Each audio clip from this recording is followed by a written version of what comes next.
Hello students, last video में हम exercise 5.1 means continuity के बेसिक कंसेप्ट के बारे में डिस्कस कर चुके हैं। अब हम एक्सरसाइज 5.1 स्टार्ट करेंगे क्वेश्चन नंबर फर्स्ट से ही।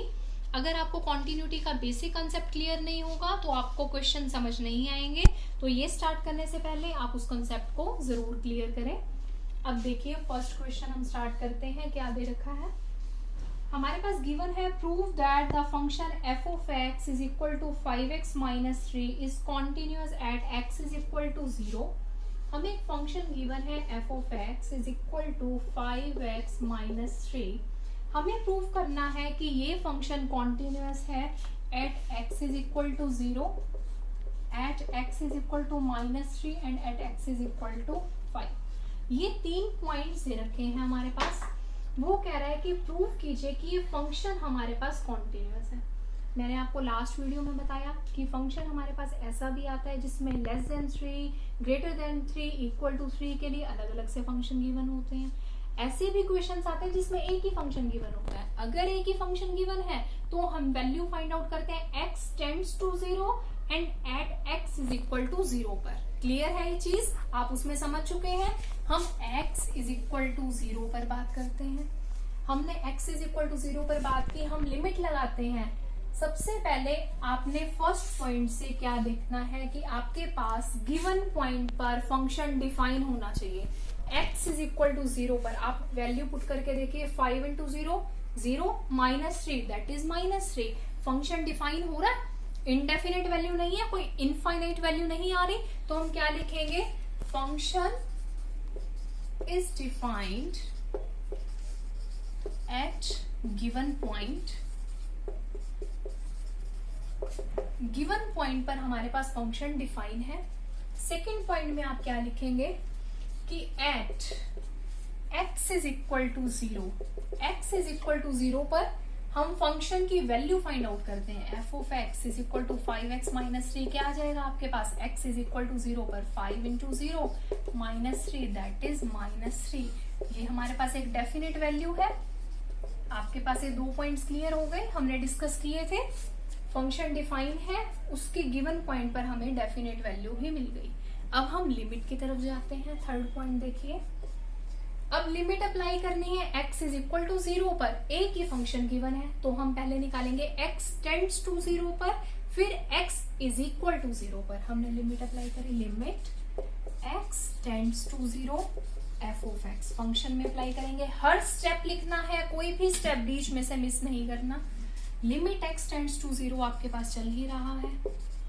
f ऑफ x फंक्शन की वैल्यू पुट करें। फंक्शन क्या गिवन है? 5x minus 3, 5x minus 3। अब इस फंक्शन में आप लिमिट अप्लाई कर देंगे, x टेंड्स टू 0। 0 के नियर बाय वैल्यूज, वही 0 के आसपास की वैल्यूज हम 0 ही अप्रोक्स लेकर चलेंगे।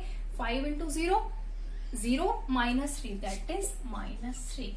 तो limit x tends to 0 f of x की वैल्यू फंक्शन में जब हमने लिमिट अप्लाई करी x टेंड टू 0 तो वैल्यू आपके पास आई है माइनस 3। क्लियर है ये चीज यहां तक? अब नेक्स्ट हम निकालेंगे at x is equal to 0। ये सेकेंड पॉइंट है इसी का ही। x इज इक्वल टू 0 पर हम लिमिट फाइंड आउट कर रहे हैं। x इज इक्वल टू 0 पर f ऑफ x क्या है? f ऑफ x है आपके पास 5x माइनस 3। तो आप x इज इक्वल टू 0 पर वैल्यू निकालेंगे, f of 0 that will be 5 into 0 minus 3 that is minus 3। तो फंक्शन के अंदर जब मैंने 0 पुट किया तो भी वैल्यू माइनस 3 आई, और जब हमने x को टेंड किया 0 पर तो भी वैल्यू माइनस 3 आई। तो ये वाली चीज, और x इज इक्वल टू 0 पर वैल्यू पुट की तो ये फंक्शनल लिमिट जो है ये हमारे पास दोनों इक्वल है दैट इज माइनस 3। तो हम क्या कहेंगे? Function is continuous at x is equal to 0। Clear है ये पॉइंट? आई थिंक क्लियर हो गया होगा। फर्स्ट पॉइंट में हमने देखा फंक्शन डिफाइन है या नहीं है, फंक्शन की डेफिनेट वैल्यू आ रही है या नहीं। सेकेंड पॉइंट में हमने देखा कि फंक्शन की डेफिनेट वैल्यू आ रही है, हमने उस वैल्यू को फाइंड आउट कर लिया। थर्ड पॉइंट में हमने लिमिट अप्लाई की। एक ही फंक्शन दे रखा है, x इज इक्वल टू 0 के लिए बात कर रहा है, तो x टेंड्स टू 0 के लिए हमने लिमिट अप्लाई की। इसको लिखने का तरीका आपको आना चाहिए, limit x tends to 0 f of x is equal to limit x tends to 0, आप फंक्शन की यहाँ पे वैल्यू पुट कर देंगे 5x माइनस 3, फिर x टेंड्स टू 0 अप्लाई किया, 0 के नियर बाय वैल्यू हम अप्रोक्स 0 ही लेते हैं, 5 इंटू 0 माइनस 3 दैट इज -3। ये तो हमारे पास x टेंड्स टू 0, 0 के नियर बाय वैल्यूज आ गए। अब आपने functional limit at x is equal to 0 पर भी तो वैल्यू निकालनी है। अब हमने at x is equal to 0 पर वैल्यू निकाली, फंक्शन गिवन था, फंक्शन में हमने 0 पुट कर दिया, 5 into 0 minus 3 that is -3। Functional limit और नियर बाय लिमिट हमारे पास इक्वल आ गई, it means function is continuous at x is equal to 0। Clear है ये चीज? अब देखिए सेम इसने x इज इक्वल टू 0 के बाद 2 पॉइंट्स और दे रखे हैं, x is equal to -3 and x is equal to 5 के लिए भी हमें इस क्वेश्चन को प्रूव करना है कि ये फंक्शन कॉन्टिन्यूअस है या नहीं। अब देखिए कैसे करेंगे।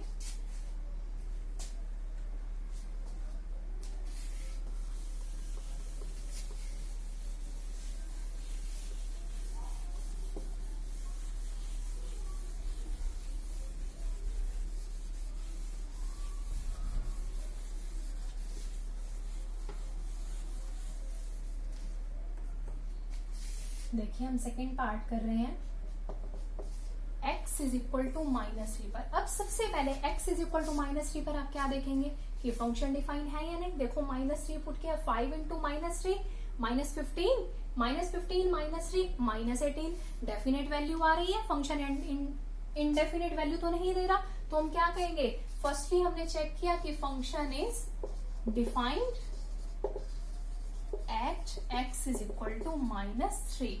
सेकेंड पॉइंट में इसके क्या करेंगे आप, फंक्शन डिफाइन हो रहा है, अगर फंक्शन डिफाइन हो रहा है तो आप इस पॉइंट पर इसकी वैल्यू भी तो फाइंड आउट करेंगे। तो at x is equal to -3 मैंने वैल्यू फाइंड आउट की, f of -3, 5 into -3 that is -18, मेरे पास एक डेफिनेट वैल्यू आ गई।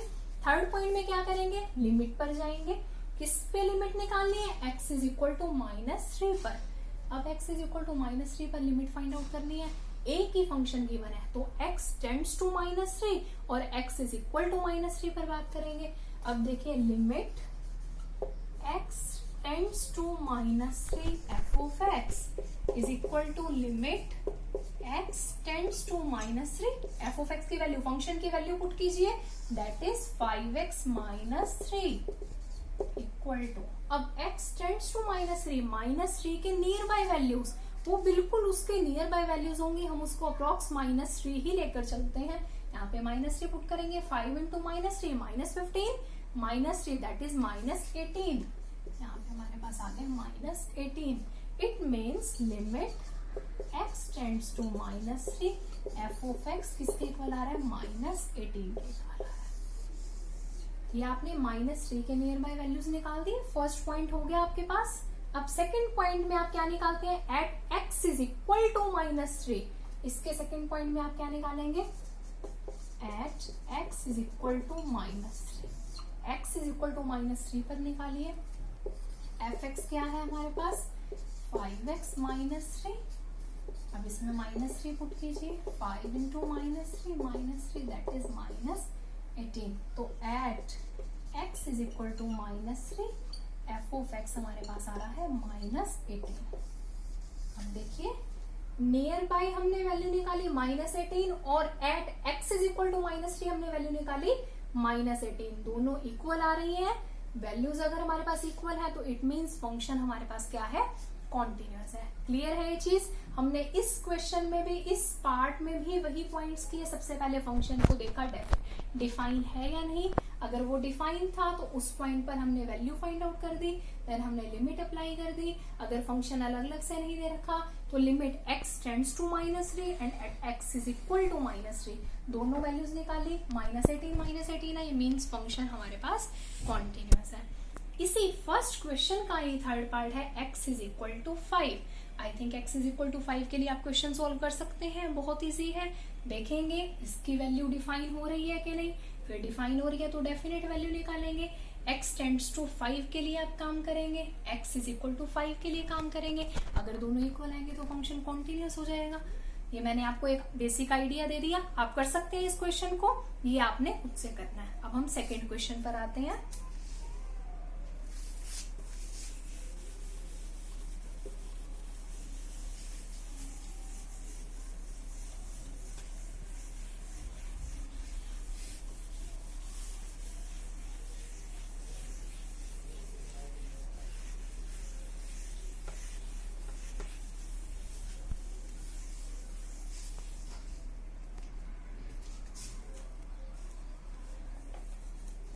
सेकेंड क्वेश्चन में क्या था, examine the continuity of the function F X is equal to 2x square minus 1 at x is equal to 3।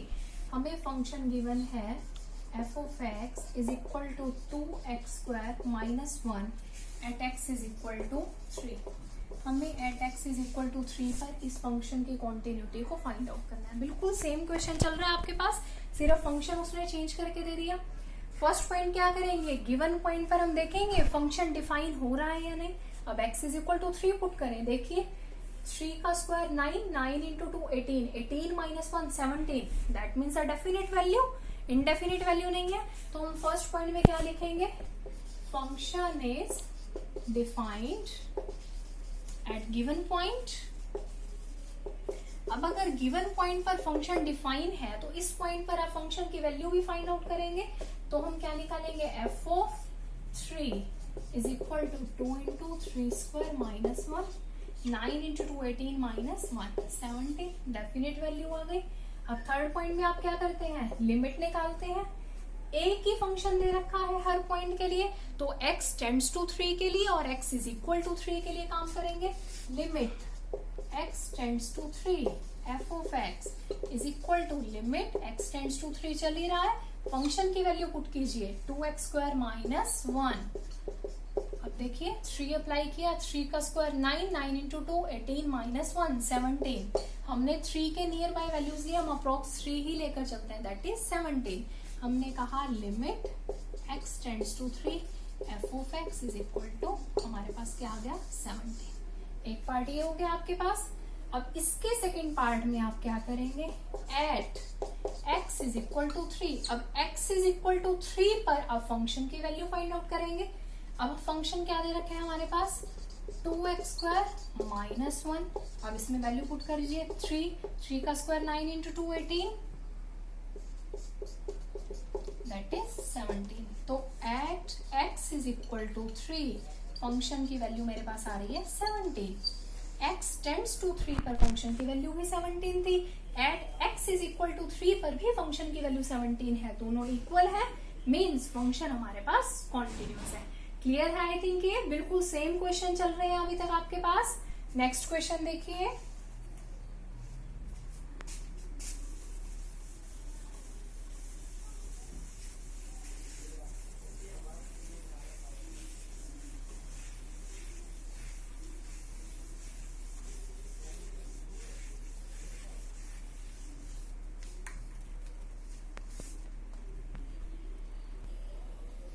अब हमारे पास थर्ड क्वेश्चन क्या है, देखिए थर्ड क्वेश्चन में पूछा गया examine the following functions for continuity. हमने कॉन्टिन्यूटी फाइंड आउट करनी है फंक्शंस की कि ये किन पॉइंट्स पर फंक्शन कॉन्टिन्यूअस है। अब फंक्शन गिवन है F of X is equal to X minus 5। अब हमें वो हर पॉइंट निकालना है जिसके लिए ये फंक्शन कॉन्टिन्यूअस है। अब देखिए क्या करेंगे आप, सबसे पहला पॉइंट हमारे पास ये होता है कि किसी भी पॉइंट पर अगर फंक्शन इनडेफिनेट आ गया तो उस पॉइंट पर तो फंक्शन कॉन्टिन्यूअस नहीं होगा, क्योंकि जिन पॉइंट्स के लिए फंक्शन कॉन्टिन्यूअस है उन पॉइंट पर फंक्शन की वैल्यू डेफिनेट होती है। तो देखिए क्या कोई ऐसा पॉइंट है जो इसमें पुट करने पर इसकी वैल्यू को इनडेफिनेट कर दे, नहीं है। आप कोई भी रियल नंबर पुट करके देख लीजिए, क्योंकि समथिंग अपॉन 0 आए तो हमारे पास इन्फिनिटी होता है। तो हमारे पास क्या होगा, कोई भी ऐसा पॉइंट नहीं है जिसपे ये क्या होगा, इनडेफिनेट होगा। ये x माइनस 5 हमारे पास क्या है, एक पॉलिनोमियल है। अगर मैं कोई एक c रियल नंबर ले लेती हूँ, c belongs to real number, तो हर उस रियल नंबर के लिए फंक्शन हमारे पास डिफाइन हो जाएगा और क्या होगा, फंक्शन कॉन्टिन्यूअस हो जाएगा। क्लियर है ये चीज। अगर फंक्शन नंबर्स, जिन नंबर्स के लिए फंक्शन की वैल्यू कॉन्टिन्यूस आ रही है, डेफिनेट आ रही है, तो उन वैल्यूज के लिए फंक्शन क्या हो जाएगा, कॉन्टिन्यूस हो जाएगा। ये x-5 एक पोलिनोमियल है और पोलिनोमियल फंक्शन हमारे पास कॉन्टिन्यूस होता है, तो हर रियल नंबर के लिए फंक्शन हमारे पास कॉन्टिन्यूस हो जाता है। अब इसी का ही सेकेंड पार्ट देखिए क्या गिवन है, 1/x-5।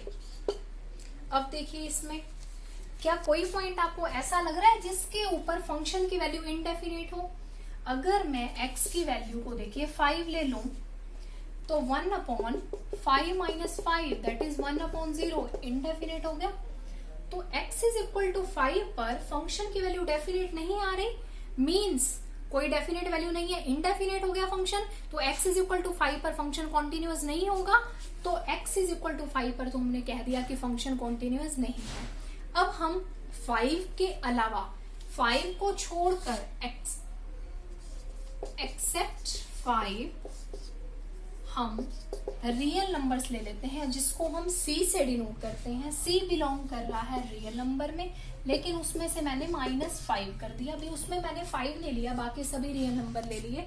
तो अगर मैं रियल नंबर पुट करूं तो देखिए फंक्शन क्या होगा, limit x tends to c, यहाँ पे लिखोगे c बिलोंग कर रहा है रियल नंबर में, f of x is equal to 1/x-5 that is 1/x की जगह c पुट करेंगे, c-5 कोई भी वैल्यू आएगी उसके लिए फंक्शन क्या होगा, डिफाइन होगा। और कोई भी रियल नंबर के लिए टेंड्स करेंगे या कोई पर्टिकुलर नंबर पर लिमिट निकालेंगे तो भी वैल्यू क्या हो जाएंगी, इक्वल हो जाएंगी। तो फंक्शन हमारे पास क्या हो जाएगा, कॉन्टिन्यूस हो जाएगा। तो इसके अंदर हम क्या कहेंगे कि x इज इक्वल टू 5 पर फंक्शन कॉन्टिन्यूस नहीं है, और बाकी सभी c जो रियल नंबर में बिलोंग कर रहे हैं उनके लिए फंक्शन कॉन्टिन्यूस है। c belongs to real number के लिए कॉन्टिन्यूस है -5। क्लियर है ये चीज? नेक्स्ट देखिए,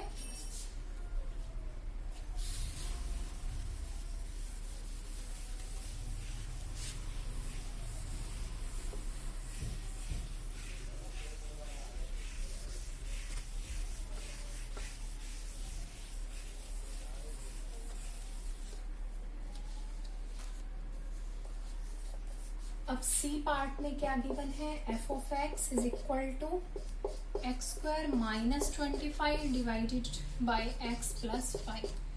अब देखिए क्या इस फंक्शन में आपको दिख रहा है कि आप कोई ऐसा नंबर पुट करें जिससे फंक्शन की वैल्यू इनडेफिनेट आ जाए। अगर मैं x के प्लेस पर -5 रख दूं तो -5 + 5 क्या हो जाएगा, 0, समथिंग अपॉन 0, इन्फिनिटी।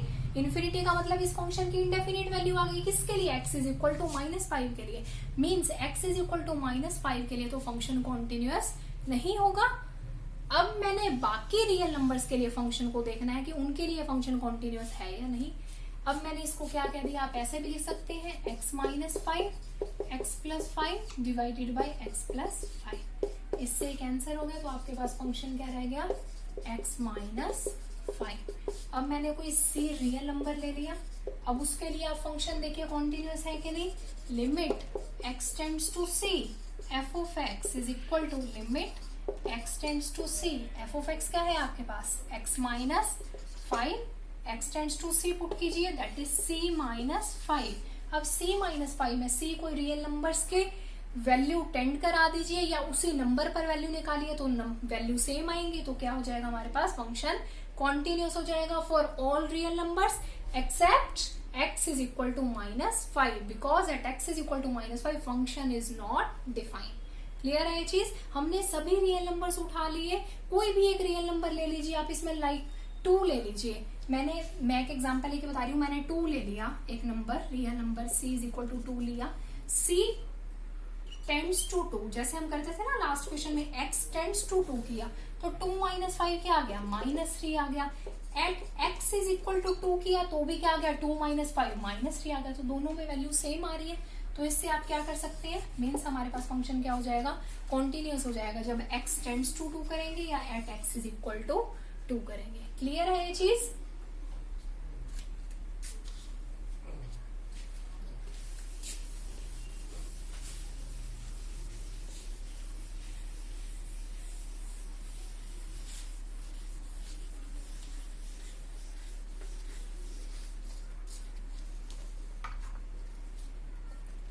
अब नेक्स्ट क्वेश्चन हमारे पास आता है function F of X is equal to mod X minus 5। ये भी क्वेश्चन सेम है, लेकिन इसके अंदर एक चेंज दे रखा है, इसके अंदर वैल्यू हमें मॉड में दे रखी है। मॉड के बारे में आप सभी को पता है, मॉड एक्स गिवन है हमारे पास। अगर एक्स की वैल्यू लेस देन 0 है तो मॉड एक्स हमारे पास माइनस एक्स हो जाता है। अगर x की वैल्यू ग्रेटर देन 0 है तो मॉड x हमारे पास प्लस x हो जाता है। सिमिलरली मॉड x माइनस 5 है, अगर mod x minus 5 less than 0 है तो x माइनस 5 क्या हो जाएगा, माइनस ऑफ x माइनस 5 हो जाएगा। अगर mod x minus 5 greater than 0 है तो मॉड x माइनस 5 क्या हो जाएगा, पॉजिटिव ही रहेगा। लेस देन 0 के लिए वैल्यू नेगेटिव हो गई और ग्रेटर देन 0 के लिए वैल्यू हमारे पास पॉजिटिव हो जाती है। ये चीज क्लियर है। अब इसमें हमने देखना है कि फंक्शन किसके लिए कॉन्टिन्यूअस है और किसके लिए कॉन्टिन्यूअस नहीं है। अब हमने फंक्शन देखना है किसी एक पॉइंट के लिए, क्या बात कर रहे हैं हम कि मॉड x माइनस 5। तो क्या कोई एक ऐसा नंबर है जो पुट करने पर फंक्शन की वैल्यू इंडेफिनेट आ जाए? तो कोई ऐसा नंबर नहीं दिख रहा। अगर 1/0 होता तो इंडेफिनेट होता, तो फंक्शन डिफाइन ना होता। तो हमारे पास फंक्शन डिफाइन है हर रियल नंबर के लिए। अब हम एक रियल नंबर c लेते हैं, c belongs to real number. मैंने कहा जब c की वैल्यू लेस देन 5 है और c की वैल्यू ग्रेटर देन 5 है तो क्या होगा। पहले हम बात कर रहे थे c की वैल्यू रियल नंबर्स में बिलोंग कर रहे हैं, सारे रियल नंबर्स हैं, लेकिन हम इसमें हम मोड की बात कर रहे हैं क्योंकि मोड की वैल्यू चेंज हो जाती है लेस देन 0 के लिए और ग्रेटर देन 0 के लिए। अब अगर लेस देन 5 है means mod x minus 5 less than 0 का मतलब तो यही हुआ ना कि मॉड x लेस देन 5 है, x लेस देन 5 है, तो हमारे पास फंक्शन बन जाता है माइनस ऑफ x माइनस 5। तो मेरे पास फंक्शन बन गया माइनस ऑफ x माइनस 5। आपने बस इसी चीज का मेन ध्यान रखना है। यहाँ पे एक छोटी सी चीज न्यू इंट्रोड्यूस हुई है, सेम क्वेश्चन चल रहा है, वही हम c बिलोंग कर रहा है रियल नंबर में, उसी की बात कर रहे हैं, लेकिन मोड एक्स्ट्रा आ गया। जब भी मोड हमारे पास क्वेश्चन में आता है तो हम लेस देन 0 और ग्रेटर देन 0 के लिए बात करते हैं। लेस देन 0 के लिए फंक्शन नेगेटिव हो जाता है, ग्रेटर देन 0 के लिए फंक्शन पॉजिटिव रहता है। अब हमने जब वैल्यूज की बात की लेस देन 0 के लिए means x minus 5 less than 0 है, मीन्स x लेस देन 5 है, तो मैंने कोई c रियल नंबर लिए जो लेस देन 5 है, तो फंक्शन हमारे पास नेगेटिव हो गया। जब c में ग्रेटर देन 5 लूंगी तो फंक्शन हमारे पास पॉजिटिव ही रहेगा। ये चीज क्लियर है। अगर इन दोनों चीजों का पता लग जाएगा फिर कोई दिक्कत नहीं आएगी। ये नेगेटिव हो गया, ये पॉजिटिव ही रहा। अब c के लिए हम बात करें, c less than 5, limit apply कर दो, x tends to c, f of x is equal to limit x tends to c। f of x का काम कौन कर रहा है, माइनस ऑफ x माइनस 5। अब यहाँ पे पुट कीजिए लिमिट, यहाँ पे मैंने x tends to c put किया, ये आ गया माइनस c प्लस 5। अब यहाँ पे कोई भी c रियल नंबर पुट कर दे, x tends to that number करें और x is equal to that number करें तो दोनों आंसर सेम आ जाएंगे, तो फंक्शन कॉन्टिन्यूअस हो जाएगा। किसके लिए, जब c लेस देन 5 होगा। आप कोई भी c एक नंबर उठा सकते हैं, मैं उठाकर मतलब एक नंबर ले लेती हूँ, c इज इक्वल टू 2। अगर मैं c टेंड्स टू 2 करूँ, देखिए माइनस 2 प्लस 5 दैट इज 3। अगर मैं at c is equal to 2 करूं, minus 2 plus 5 that is 3। Means जब c टेंड कर रहा है 2 को और c इक्वल टू 2 है, left hand limit right hand limit और फंक्शनल लिमिट इक्वल आ रही है, मीन्स फंक्शन कॉन्टिन्यूअस है। तो उन रियल नंबर्स के लिए फंक्शन कॉन्टिन्यूअस होगा जो लेस देन 5 है।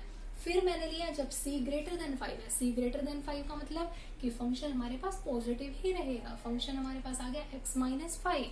अब मैंने पुट किया limit x tends to c, f of x is equal to limit x tends to c। f of x मेरे पास क्या है, x minus 5, x tends to c put करो दैट इज c माइनस 5। फिर c को कोई एक number उठा लो, लाइक मैंने 7 उठा लिया, c एंड कर रहा है 7 पे, तो क्या आएगा 7 माइनस 5 2 आ जाएगा। c इज इक्वल टू 7 के लिए क्या आएगा, 7 माइनस 5 2 आएगा। Left hand limit right hand limit और फंक्शनल लिमिट इक्वल हो गए तो फंक्शन क्या हो गया, कॉन्टिन्यूअस हो गया for all real numbers which are greater than 5 and which are less than 5। तो सभी रियल नंबर्स के लिए फंक्शन हमारे पास क्या आ गया, कॉन्टिन्यूअस आ गया। क्लियर है, ये चीज कर सकते हैं। Okay, thank you.